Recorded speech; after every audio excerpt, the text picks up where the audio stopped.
ദൈവത്തിന് സ്തോത്രം. ഇന്ന് മത്തായി സുവിശേഷം 1-ാം അധ്യായത്തിൽ നിന്ന് ചില ആലോചനകൾ പങ്കുവയ്ക്കട്ടെ. 17-ാം വാക്യം ഒന്ന് വായിക്കാമോ?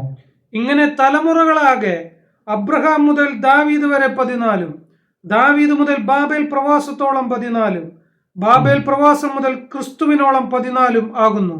42 തലമുറകൾ, 14 വീതമുള്ള 3 ഭാഗങ്ങൾ. അബ്രഹാമിൽ നിന്ന് ക്രിസ്തുവിലേക്ക് എത്തുന്നു. വംശാവലിയൊക്കെ എഴുതിയിരിക്കുന്ന ഭാഗങ്ങൾ വായിക്കാൻ ചിലർക്ക് വിരസമായി തോന്നാം. എന്നാൽ ആഴത്തിൽ കുഴിച്ചാൽ നിധി ഒളിഞ്ഞിരിക്കുന്നിടമാണ് ഈ വേദഭാഗങ്ങളെല്ലാം. അബ്രഹാമിൽ നിന്ന് ഈ വംശാവലി തുടങ്ങുന്നത് എന്തുകൊണ്ടാണ്? ഇതിനെല്ലാം ഒരു കാര്യവും കാരണവും ഉണ്ടാകുമല്ലോ. വിശ്വാസികളുടെ പിതാവെന്ന് വിളിക്കപ്പെടുന്ന അബ്രഹാം ദൈവത്തിന്റെ വിളി കേട്ട് കൽദയ പട്ടണമായ ഊരിൽ നിന്ന് ആരംഭിച്ച വേർപാടിന്റെ ഒരു യാത്രയുണ്ട്. അവിടെ നിന്ന് അദ്ദേഹം ജീവിതത്തിൽ അനുഭവിച്ച ഒരുപാട് പോരാട്ടങ്ങളുണ്ട്. പിന്നീട് ഇസാക്ക്, യാക്കോബ്, യാക്കോബിന്റെ മക്കൾ, അവരുടെ കാലത്ത് ഈ തലമുറകൾ എവിടെയാണ്? മിസ്രൈം അടിമത്വത്തിലാണ് 430 വർഷം.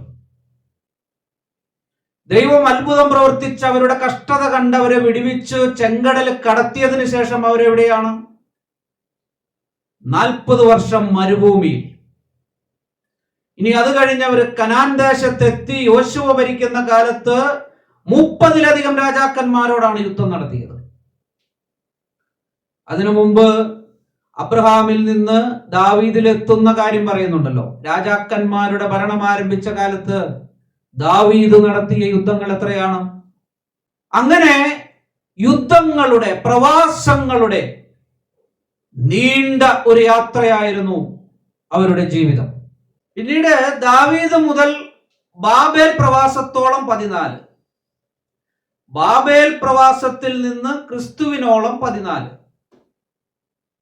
വീണ്ടും ഒരു 70 വർഷത്തെ പ്രവാസ ജീവിതമാണ് ബാബേൽ പ്രവാസം.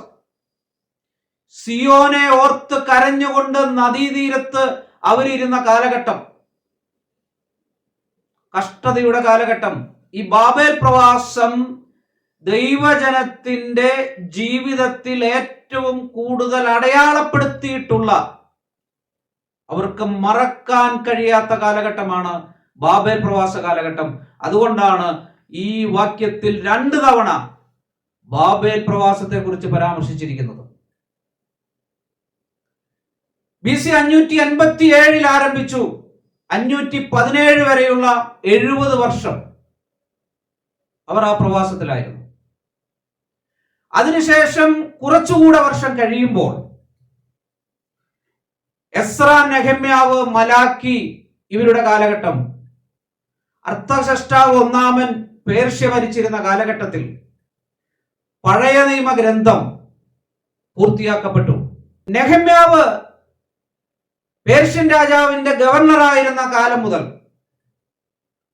ക്രിസ്തുവിന്റെ ജനനം വരെയുള്ള 425 വർഷങ്ങൾ നിശബ്ദ കാലഘട്ടം, ഇരുണ്ട യുഗം എന്നറിയപ്പെടുന്നു.